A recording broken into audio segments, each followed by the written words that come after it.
Windy as last week's opener of the Tour de Dungeness race series, but it was certainly colder. The weather in Seattle area probably discouraged a few racers and the numbers were down a bit this week, but overall it was a good second day. Here are the Category 4s, 5s, and Juniors as they begin the first of 4 12-mile laps. There would be several riders from our Pettit Oil cycling team and others from the Olympic Peninsula who would challenge the main field throughout the race, including local mountain bike racer Mitch McDougall, who was giving road racing a try for the first time. He looked like he was working hard off the front for most of the race until the last lap, where I understand he unfortunately ran out of steam. His brother Mike, that's him on the right, appearing to be okay as well, but he says he was having a hard time on the hills. Port Townsend's Narayan Mahone was riding strong after feeling pretty bad last weekend. Jordan Siemens leads the field up Lots Gazelle Road. He was having a good race for about the first 2 laps. He unfortunately suffered a flat tire on lap 2 and was unable to catch back onto the main field. Rich Fazio was back and was looking pretty good early on. And Bill Bush on the far right with the white jersey was doing his best in the main field as well. Colby Siemens was keeping pace with the main pack and was right there for the finish. The pack stayed together as the bell sounded for the final lap.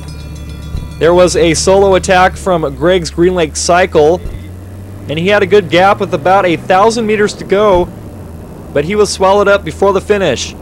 Fazio's right there, but at the line it's Jeremy Bader who takes first place for the Cat 4s and 5s. Mahone was first among the juniors. New racer from Port Angeles, Tony Carolus, finished in second. He was followed by Mike McDougall, who's sitting in third place in the overall point standings.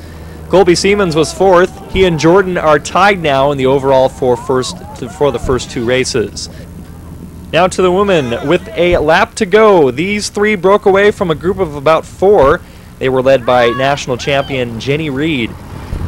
The race then turned into a 4-woman race, led again by Reed onto Woodcock Road. At the finish, it was Wanda Howlett who took first. She was followed by Reed and her sister Laura. Howlett is now tied for first place overall in points with Laura Reed. The Masters race stayed pretty much together. Brian Cole took first in the A division. He was followed by Brian Griffith and Larry Shannon, who's the leader in the overall standings. Jim Couch won the B's competition. There were several racers who tried to break away from the main field in the Category 1s, 2s, and 3s race. Near the halfway point of the 77-mile race, Northwest cycling legend Paul Dulka leads a 2-man break. These guys did their best to stay away. They built a lead of around a minute. The main pack eventually were breathing down their necks. Dulka doesn't give up. He pulls himself ahead and builds a pretty good lead. But the pack again reels in another break. Randy Betcher then takes off before the final lap and builds a minute lead as well. But he's also caught by a chase group. And at the finish, out of nowhere, it's last week's winner in the Category 4s race, Ed Murray, who pulls out a huge win. Betcher manages to take second place. He's followed by Steve Chapin.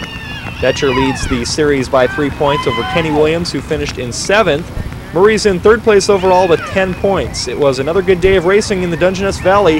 The series concludes this Sunday. I'm Dave Summers for NCN Sports.